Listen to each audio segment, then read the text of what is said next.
Good morning, and welcome to another edition of Columbus Concerns, a public affairs presentation of North American Broadcasting. I'm Mark Nuce. Thanks so much for listening to us today. With us on the program today is our guest, Lauren Ketcham. She is the Communications Coordinator for the Ohio Ecological Food and Farm Association, or OEFFA. And Lauren, thanks so much for stopping by. Thanks so much for having me. You know, Ohio's largest sustainable food and farm conference is coming up. It's your Ohio Ecological Food and Farm Association 38th Annual Conference. It's going to be in Dayton this year at the Convention Center there. And this year, your theme is Growing Today, Transforming Tomorrow. It's Thursday, February 9th through Saturday, February 11th. For those who are not familiar with OEFFA, or the Ohio Ecological Food and Farm Association, what do you do? Yeah, the Ohio Ecological Food and Farm Association was founded in 1979, and we work to promote and support sustainable and organic food and farming. So our annual conference that we hold each year in February is a centerpiece of our educational work, but we also do an annual farm tour series each summer. We hold workshops and webinars for farmers. We are an organic certification agency, so we certified almost 1,000 organic vegetable, grain, livestock, and processing operations in 2015 to the organic standards.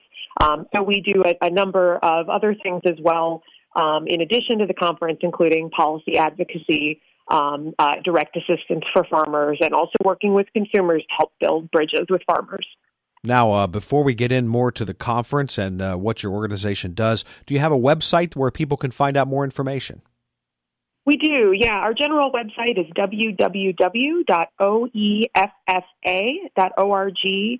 And for more information about our conference, you can either go there or you can go to the direct link, which is oeffa.org/conference 2017. And I'm guessing that being a new home in Dayton this year is something exciting for you. And I know that you just moved there, right? That's right. Yeah, after I think about 11 years at our previous site in Granville, Ohio, we are moving to a new, larger facility at the Dayton Convention Center in Dayton this year. So we're really excited about that. It gives us the ability to grow the number of people that we're able to have on site. In the past, we've sold out pretty consistently. And we can expand the program there as well. So we're offering lots of new features to the conference this year. And we've been really heartened by the welcome that we've received from the Convention Center and from the community of Dayton. And they've been really great working with us to make sure that, you know, in this move to a new facility, we're not sacrificing those features and traditions that have made the OEFFA conference so special. Now, I know that the conference is coming up February 9th through the 11th, but the registration deadline is soon. That's right. The online registration is only open through January 23rd. So that's the deadline to register online. We will be accepting on-site registrations as well. So for people that want to join us on Friday and Saturday and to maybe can't make that January 23rd online registration deadline, we will have plenty of space for you. So just show up and we'll take care of the rest. Lauren Ketcham is our guest today, Communications Coordinator for the Ohio Ecological Food and Farm Association.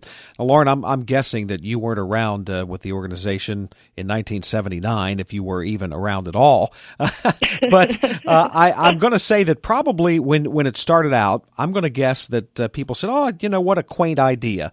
Now, today, sustainable agriculture, organic agriculture is a huge topic and something that has become very, very popular.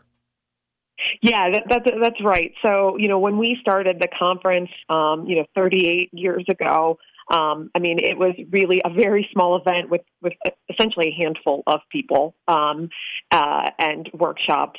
And at that time, you know, organic was kind of a dirty word. It was certainly not mainstream, and the folks that were involved in OEFFA in those early days were kind of on the margins.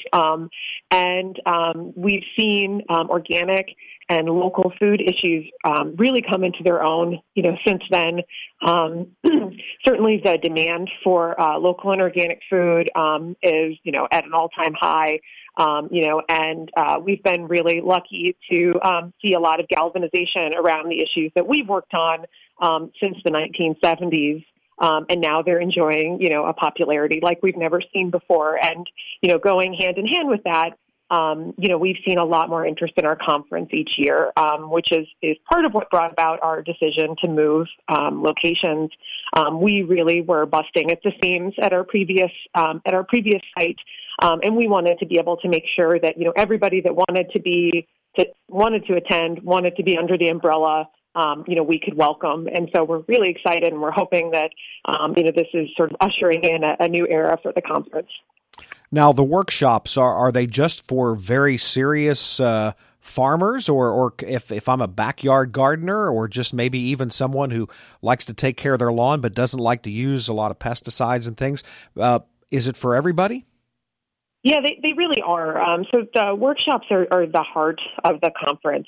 We offer nearly 80 workshops on a wide range of topics, including sustainable farming, gardening, homesteading, cooking, livestock and poultry production, business management, food and farm policy, research, and other topics. Each of those workshops is 90 minutes each, so that accounts for about 120 hours of workshops in total over 2 days.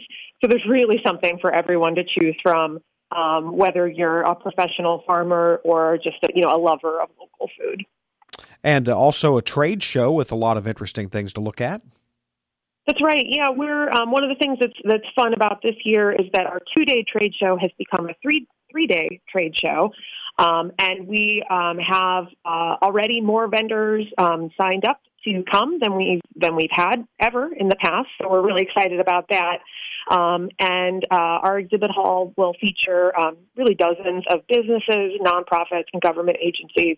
So we're going to have an array of food, books, products, and services.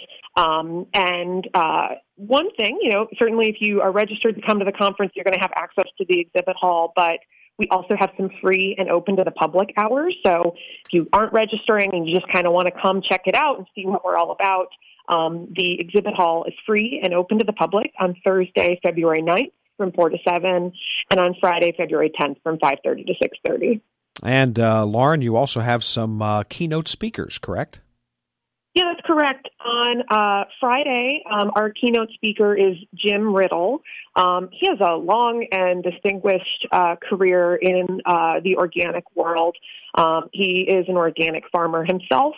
He owns and operates Blue Fruit Farm in southeastern Minnesota. He also served on the USDA National Organic Standards Board, including a stint as the chair.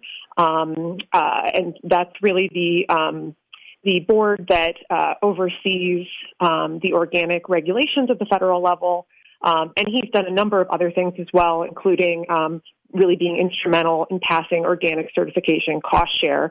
So we're excited to be having him join us and to be sharing his wealth of expertise on organic issues and organic farming. And then our Saturday keynote speaker is Robin O'Brien, and she is a former financial and food industry analyst who, after her youngest child was diagnosed with a life-threatening food allergy, really worked to expose the connection between the skyrocketing rate of food allergies and our food system in her best-selling book, The Unhealthy Truth. So she's going to be talking about how we can heal a sick food system during her keynote address on Saturday, February 11th at 10:15. We're talking today with Lauren Ketcham, the communications coordinator for the Ohio Ecological Food and Farm Association. Ohio's largest sustainable food and farm conference is coming up, and it's at a new home at the Dayton Convention Center. The Ohio Ecological Food and Farm Association's 38th annual convention, February 9th through Saturday, February 11th, and the registration deadline online is January 23rd, so you want to mark that down. Lauren, it's very interesting that when you go to the grocery store now, there's a whole section of organic foods. So if something is certified organic, what does that really mean? It's actually the organic label is probably the most regulated label that you're going to see on products at the grocery store. So you might see other labels like natural,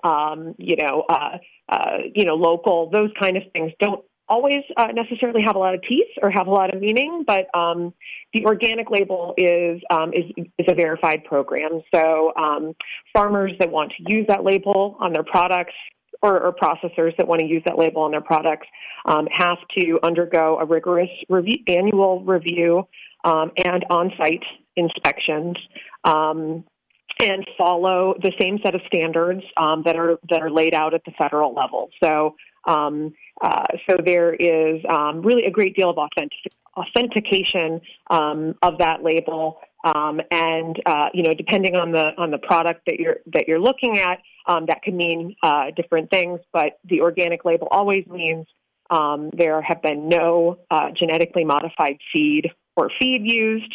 It means for animal products that those animals had access to the outdoors. It means for vegetables that those products were not treated with dangerous synthetic chemical fertilizers and pesticides. It's a regulated program, and it's aside from being able to sit down and look your farmer in the eyes and have that conversation and really ask them questions. I mean, there's really no better way of knowing how your food was produced than to look for that organic label. Organic is one of the terms that we've come to know. Another is sustainable agriculture. What do you mean when you say sustainable? Yeah, I mean, that's a term that, unlike organic, which, is a regulated term and therefore has a very specific definition, sustainable does not. And so that means, different things to different people. For some farmers, they use it essentially synonymously with the word organic. But for whatever reason, for their business, that organic certification may not make sense for them financially to pursue or, for whatever reason. But essentially they're following the organic standards, so they may call their product sustainable. But because it's not regulated, essentially, people can use that and it can describe different things. So that's where, as a consumer, I think, when you hear a farmer using that term, it's worth digging a little deeper and asking them, what do they mean by that? And asking them questions about how they produce your food, and then, assess, whether that meets the standards you want to set for you and your family. Lauren Ketcham's our guest today from the Ohio Ecological Food and Farm Association. Lauren, I know that there's been a big push, not only in stores, but in the restaurant industry, to use more locally grown food. And why is that important? Well, I think it's important for a variety of reasons. I mean, I think accessibility is one. I think making sure that people have access to these foods. Certainly farmers markets are a lot more available now than they have been in the past. But making sure organic and local foods are available in our grocery stores, available in our hospital foods, available on menus at restaurants, is a way of further making sure that that these foods are available and supporting the farmers that grow them, so that they'll continue to grow them and hopefully expand that production in the future. And I think those partnerships are really exciting with farmers and restaurants. I think a lot of chefs really appreciate quality in their ingredients. And so, working with farmers to source food that was maybe picked that morning or picked the day before from their field, they're able to appreciate the quality of that and the freshness of that, versus getting something in a truck that, came from California. So I think that's a really great bridge that's being built there between farmers and restaurants, and we'd like to see a lot more of it. It seems like many of the things you talk about require from some people just maybe a change of attitude. For example, if I'm just a backyard gardener and I have some weeds in the yard, or I have some pest problems on one of my trees or one of my shrubs, it's so easy just to go to the store and grab some chemicals off the shelf and spray them on. But there are ways, and I imagine that you have a lot of suggestions for people on your website and in some of these seminars on ways that they can